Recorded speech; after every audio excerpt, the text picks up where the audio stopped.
Sa pinakahilagang bansa ng kontinente, matatagpuan ang Demon King Nation, sa isang lihim na mansion sa loob ng Demon King Nation. Chapter 146, I'm gonna do my best. Tahimik na bumalat ang tensyon sa buong silid. Sa gitna ng anino, 3 humans ang ipinakita. Sa gitna ng silid, isang blonde na dalaga na nakasuot ng matingkad na dilaw na kasuotan ang marahang nagkumpas ng kanyang kamay. Sa kabila ng tensyon, nanatili siyang kalmado at tila naglalaro lamang. Sa kanyang likuran, isang asasin na balot ng mabigat na baluti ang mahigpit na humawak sa kambal nitong mga punyal, laging handang umatake. Samantala, sa kabilang dulo ng bulwagan, isang matipunong mandirigmang batok sa digmaan ang nakaupo ng relax sa isang velvet couch. Nakasandal sa sofa ang batikang mandirigma, halatang naiinis habang itinataas ang isang kamay. Mukhang nakikialam na naman ang mga masters ng Dragonoth Empire sa kung anong bansa o pamayanan. Malapit sa Elven Queendom, na tinatawag na Great Tower, bigla siyang sumandal pasulong. Isang mabangis na ngiti ang sumilay sa kanyang mukha habang kumislap ang kanyang mga mata sa pananabik. Dahil, posibleng naroon si Si. Napangisi ang blonde na dalaga. Sigurado akong palpak na naman ang operasyon nila. Kilala ko ang mga utak bulok na yun. Napasandal siya sa upuan at walang pakialam na ikanaway ang kanyang kamay. Sa kultura nila, parang napakahalaga ng mga walang kwentang pagsisikap na yan. Nakakainis talaga. Napairap siya bagong umiti ng may halong pang-aasar. Wala silang pag-asang mapatay ang dakilang si Si. Mas makabuluhan pa sigurong mag-enjoy na lang sila sa buhay, kaysa sayangin ang oras sa imposibleng bagay. Walang interes sa usapan, sumulong ang mandirigmang may ponytail habang inilalabas ang kanyang magkurbang mga punyal. Iyon lang ba? Iniikot niya ang kanyang mga sandata at ngumiti ng may pananabik. Kung ganun, aalis na ako. Kailangan ko pang magpalakas, at mag-level up pa. Pinapatigil ang sabik na mandirigma. Hindi pa ako tapos, they go. Tigilan mo muna ang kadadaldal. Makinig ka lang. Ngayon pa lang ako pupunta sa mahalagang bahagi. Sumandal siya sa sofa at naging seryoso ang kanyang ekspresyon. Ang mga walang kwentang masters ng Dragonoth Empire ang nagtulak sa Beastfolk Federation na salakayin ng Great Tower. Pero, nalipol ang buong Beastfolk Army sa mismong labanan. Napakunot noo si Daigo. Nalipol? Kung ganun, mahigit 30% ng kanilang hukbo ang nawala. Ikinumpas niya ang hawak na punyal at walang pakundangang ngumisi. Kayang-kaya kong ubusin ang ganong karaming beastfolk. Kahit ang baliw na yon. Malamang madali lang ding magagawa yon. Napangiwi ang dalaga at inis na nagpout habang sinusungitan si Daigo. Ang sama mo, paano mo naman nasabing baliw ako? Mahilig lang naman ako sa mga cute na babae. At cute na lalaki. Nanatiling seryoso si Daigo habang muling tumingin sa kanya. Hinahabol mo ang bawat babaeng pasok sa panlasa mo. Pati na rin ang mga cute na lalaki. Bahagya siyang huminto. Maiintindihan ko pa, kung gusto mo lang silang maging karelasyon. Dahan-dahan niyang itinapat ang hawak na punyal sa kanya. Pero ang hindi ko kailanman maiintindihan ay kung bakit mo sinisira ang mga taong nagugustuhan mo. Matalim ang kanyang titig habang binigkas ang huling salita. Isa kang baliw na demo niya. Nagpout siya na parang batang inaasar at muling inilabas ang dila kay Daigo. Ha, paano mo pa rin hindi naiintindihan?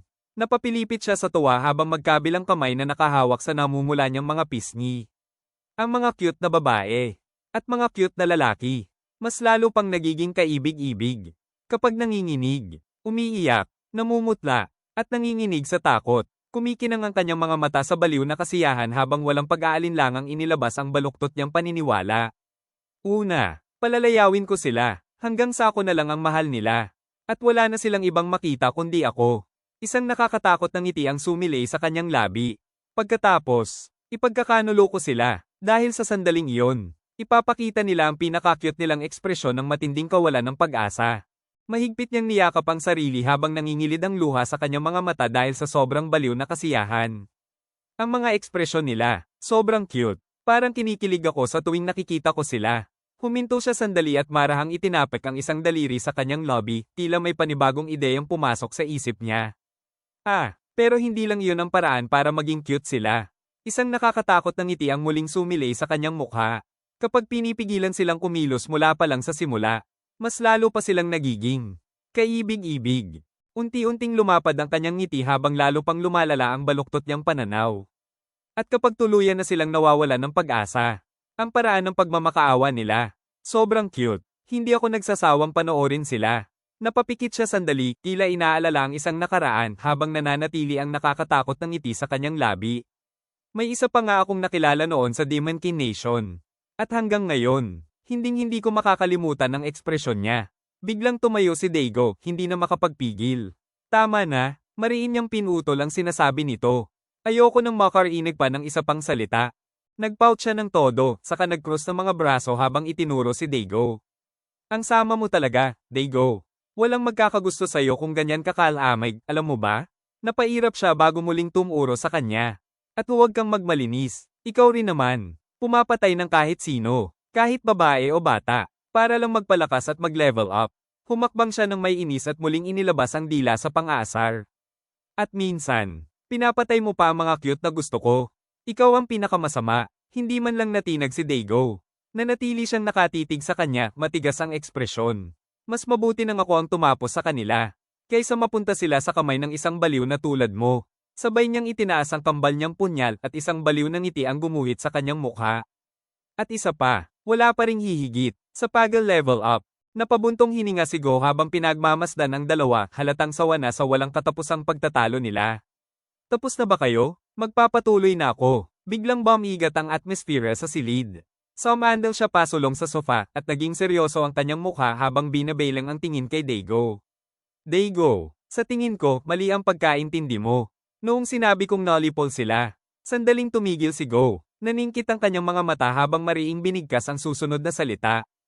Ang ibig kong sabihin, lahat ng 2,000 beast folk na nasa mismong battlefield ay walang ni isang nakaligtas. Napakurap si Daigo, halatang pinoproseso pa rin ang bigat ng sinabi ni Go. Pinatay nila lahat ng 2,000 beast folk. Napaisip siya sandali bago marahang tumango. Kaya ko rin sigurong gawin yon. Kung sapat ang oras at pabor ang lugar ng labanan. Pero, malamang may ilan pa ring makakatakas. Naningkit ang kanyang mga mata habang naging seryoso ang tono niya. Kung wala talagang ni isang nakaligtas, gaano ba kalakas ang puwersa ng Great Tower? Tahimik na yumuko si Go, mabigat ang ekspresyon. Walang nakakaalam. Saglit na bumalat ang katahimikan sa silid. Pagkatapos ay muli siyang nagsalita. Ayon sa mga ulat, gumamit daw ang Great Tower ng isang magic item na hindi bababa sa Phantasma class ang antas. Ginamit nila yon upang ikulong ang buong Beast Folk Army. At tuluyan silang lipulin. Niyakap niya ang sarili at kunwaring nang inig sa sobrang takot. Ay nako, natatakot na ako. Hindi man lang siya pinansin ni Go. Napailing lang siya bago ipinagpatuloy ang pagsusuri. Batay sa naging resulta, malamang, iisipin ng mga masters ng Dragonaut Empire na posibleng kasama si C sa Great Tower. O may koneksyon siya rito. Mariing ikinuyom ni Go ang kanyang kamao habang ipinagpapatuloy ang paliwanag. Ang paggamit ng isang napakahalagang magic item para lang lipulin ang Beast Folk Army ay napakalabis. At sa totoo lang, si Silang ang naiisip kung may kakayahang gumawa ng ganoon. Saglit siyang tumigil bago idinagdag. Posible ring mali ang hinala nila. Pero para makasiguro, mas mabuti nang alamin natin ang katotohanan. Bahagyang umayos ang upo si Go sa sofa bago ibinato ang tanong sa lahat. Kung ganun, sino sa inyo ang pupunta para imbestigahan ito? Nag-cross ng mga braso si Daigo at sinulyapan siya. Hindi mo ba naisip na ikaw na lang ang pumunta, Go? Napabuntong hininga si Go, halatang naiirita.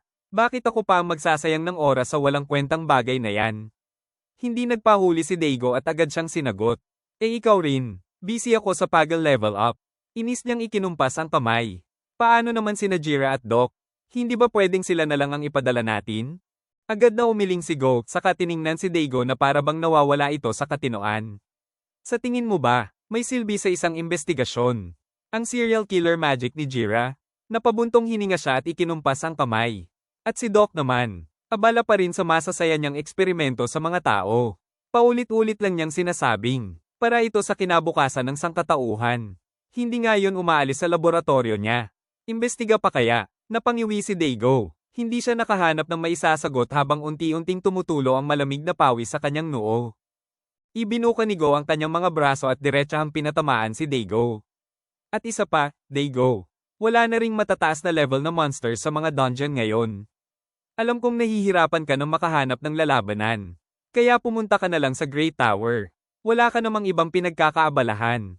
Agad namang umikot si Daigo at mariing tumanggi. Tumatanggi ako. Napailing si Go at napabuntong hininga sa inis. Pagkatapos ay ibinaling niya ang tingin sa blonde na dalaga. Ikaw na lang, Mickey? Napasigaw si Mickey sa sobrang gulat. What? Habang nilalaro ang dulo ng kanyang buhok at kinakalikot ang mga daliri, napaisip siya sandali. Isang mapang-asar ng ngiti ang sumilay sa kanyang labi. Hindi naman sa hindi ko kaya. Pasok naman sa kakayahan ko. Bahagya siyang ngumiti bago idinagdag. At gusto ko rin namang hilingin kay C. Nagawin akong perpektong harem. O bigyan ako ng ideal na partner. Napasandal si Mickey at napabuntong hininga, agad na wala ng gana. Pero, ang mag-imbestiga, kung alam ko namang mauuwi lang sa wala. Nakakatamad, alam mo, bahagyang ngumiti si Go at sumandal sa sofa. Ibinaba niya ang kanyang boses, tila may nakahandang pambihirang pain. Chismis lang ito, pero sinasabing, napakaganda raw ng witch ng Great Tower. Wala pang nakakita sa tunay niyang mukha. Pero iyon ang usap-usapan. Hindi inaalis ni Go ang tingin kay Mickey, tahimik na inoobserbahan ang magiging reaksyon nito. At ang mga maid na nagsisilbi sa kanya. Sinasabi ring, hindi ka panipaniwala ang kanilang kagandahan. Sa isang iglap, kumislap ang mga mata ni Mickey. Nag-pose siya na parang isang bayani, punong-puno ng sigla at kumpiyansa. Para sa mga pangarap ko. Para kay C. At para sa mga kaibigan ko. Gagawin ko ang lahat. Para imbestigahan ang Great Tower. Napangisi si Go, halatang kontento sa kinalabasan. Masiglang itinaas ni Mickey ang kamao. Pero bago pa matapos ang selebrasyon, may biglang humakbang at nagsalita. Sandali lang. Isang bagong lalaki ang sumulpot sa pasukan, ibinuka ang kanyang mga braso habang napapasigaw sa sobrang pagkabigla. Nababaliw na ba kayo? Matalim ang kanyang tingin habang isa-isang sinulyapan ng lahat sa silid. Ang balak ninyong kalabanin ay isang grupo ng mga baliw na walang iniwang buhay sa buong hukbo ng beast folk sa battlefield. Mariin niyang ikinuyom ang kanyang kamao. Alam ba talaga ninyo ang pinapasok ninyo? Talaga bang gusto ninyong makialam? Sa mga taong iyon, agad na lumingon si Mickey at itinuro siya ng mariin. What? Nakikialam ka sa usapan namin? Labag yan sa kasunduan natin. Ikaw ang lumalabag sa mga patakaran. Lumapit ang lalaki, halatang hindi na maitago ang kanyang inis. Ikaw ang dapat makarinig niyan. May kasunduan tayong magtulungan. Kaya hindi ko pwedeng pabayaan na gumawa kayo ng isang bagay na maaaring maglagay sa Demon King Nation sa panganib. Ngumiti lang si Mickey, tila walang anumang ikinababahala. Marahan pa niyang tinapak ang sarili niyang dibdib. Huwag kang mag-alala, kung sakaling malaman nila kung sino talaga ako. Hinding-hindi ko sasabihing may koneksyon ako sa Demon King Nation. Kumikindat siya ng may kumpiyansa. Kaya relax ka lang, at hayaan mo na akong bahala rito. Napabuntong hininga ang lalaki at bahagyang inayos ang kanyang tindig, sinubukang maging mas kalmado ang paraan ng panghihikayat. Nagtitiwala naman ako sa lakas mo. Pero ano ang mapapala sa kusang paglalagay ng sarili mo sa panganib? Lumapit siya ng kaunti, pilit na kinukumbinsi si Mickey. Ibibigay ko sa iyo ang anumang gusto mong kapalit. Kaya maaari bang pag-isipan mong muli ang pagpunta sa Great Tower? Mariing umiling si Mickey, sabay kumpas ng dalawang kamay. Ayoko, hindi. Isang makulit na ngiti ang sumilay sa kanyang mukha. Gusto kong makilala ang witch ng Great Tower. At pati na rin ang mga maid niya. Kinawayan siya ni Mickey gamit ang isang daliri at napalitan ng mapanuksong ngiti ang kanina niyang pag-pop out. At saka, mahalaga rin ito para sa Demon King Nation, hindi ba? Posibleng nasa Great Tower si C. Mariin niya itong itinuro habang naniningkit ang kanyang mga mata. At kung naroon nga si C, maaari tayong humiling ng kahit anong nais natin. Kasama na roon ang hiling ng Demon King Nation. Nahigaitan ng Dragonauts. Tama ba? Tuluyan nang nawala ang pagiging pabebe ni Mickey. Napalitan ito ng isang tuso at kalkuladong ngiti.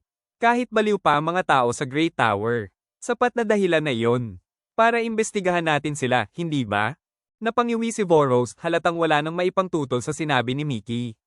Ngumiti si Mickey ng may halong pang-aasar bago dahan-daang binanggit ang buong titulo nito. Demon King Crown Prince. Voros. Napabuntong hininga si Voros at inis na ibinuka ang kanyang mga kamay. Sa huli, wala na siyang nagawa kundi sumuko. Bahala ka na. Itinuro niya si Mickey habang nagbibigay ng huling babala. Pero sisiguraduhin mong ibabahagi mo sa amin ang bawat impormasyong makukuha mo. At kapag nabunyag ang pagkakakilanlan mo, siguraduhin mong hindi madadami ang Demon King Nation. Kami rin ay kikilos upang maprotektahan ang aming panig. Lumapit si Mickey ng husto at komandat ng may buong kumpiyansa. Siyempre naman, ipaubaya mo na sa akin. Biglang natigilan si Voros. Namula ang kanyang mukha habang halatang nabigla sa biglaang paglapit ni Mickey. Dali-dali siyang tumalikod upang itago ang pamumula ng kanyang mukha. Pagkabukas ng pinto, mabilis siyang lumabas ng silid habang pasigaw na binitiwan ng huling babala. Huwag mong gawing magulo ang lahat. Mabilis na naglakad si Voros sa mahabang pasilyo, halatang hindi maitago ang pinaghalong hiya at matinding galit sa kanyang mukha. Sino ba talaga ang tingin niya sa akin? Ako ang Crown Prince ng Demon King Nation. At ang mga hamak na taong iyon. Unti-unting naningkit ang kanyang mga mata habang bumibigat ang kanyang ekspresyon. Kung hindi lang sila mga masters. At wala silang ganoong kalaking kapangyarihan. Matagal ko na sana silang pinarusahan. Hanggang sa pagsisihan nila ang paghamak sa akin. Habang isa-isang sumasagi sa isip niya ang mga masters, napilitan si Voros na tanggapin ang katotohanan. Gayunpaman, kahit tao ang anyo nila, iba silang nilalang, mga naglalakad na kalamidad, hindi naging matalinong desisyon ng tuluyan silang salungatin. O lalo pa silang galitin. Ngunit habang unti-unting humuhupa ang kanyang galit, isang madilim na ngiti ang dahan-daang sumilay sa kanyang mukha. Pero, wala silang alam, mahina siyang natawa sa sarili. Hayaan silang aksayahin ang oras nila sa paghahanap sa Great Tower, sa mga dungeon, o saan man nila gustuhin. Dahil, wala roon si Si. Isang mapanuksong ngiti ang unti-unting gumuhit sa kanyang lobby. Hindi nila alam na kaming mga Demon King ang unang nakakuha kay Si. Kaya hayaan na lang silang magsayang ng oras, na parang asong paikot-ikot, na hinahabol ang sarili nitong buntot. Unti-unting naglaho ang kanyang ngiti. Napalitan nito ng mabigat na ekspresyon habang may isang bagay na muling sumagi sa kanyang isip. Pero, kahit nasa aming pangangalaga na si Si, nananatili pa rin siyang mahimbing na natutulog. Isang patak ng malamig na pawis ang dumaloy sa kanyang pisngi. Mariin niyang ikinuyom ang kanyang mga ngipin habang nakatitig sa madilim na pasilyo sa kanyang harapan. Kailangan na naming makahanap ng paraan para mabasag ang selyong iyon at magising si Si. Habang sumasagi sa isip niya sina Go, Mickey, at Daigo, lalo pang tumindi ang ambisyon ni Voros. Habang buhay pa ako, kailangan naming magising si Si. Patayin ang mga taong iyon. Mariin niyang ikinuyom ang kanyang kamao habang nagliliyab sa determinasyon ng kanyang mga mata. At higaitan ng Dragonauts, upang ang Demon King ang maging pinakamakapangyarihang lahi sa buong mundo. Isang mabangis na ngiti ang sumilay sa kanyang mukha. Ako ang magtutupad, sa pinakadakilang hiling ng Demon King. Sa sarili kong panahon, lalong tumilim ang kanyang titig habang ipinapakita ang matinding paninindigan. Bilang susunod na hari ng Demon King. Ito ang misyong inilaan ko sa buong buhay ko.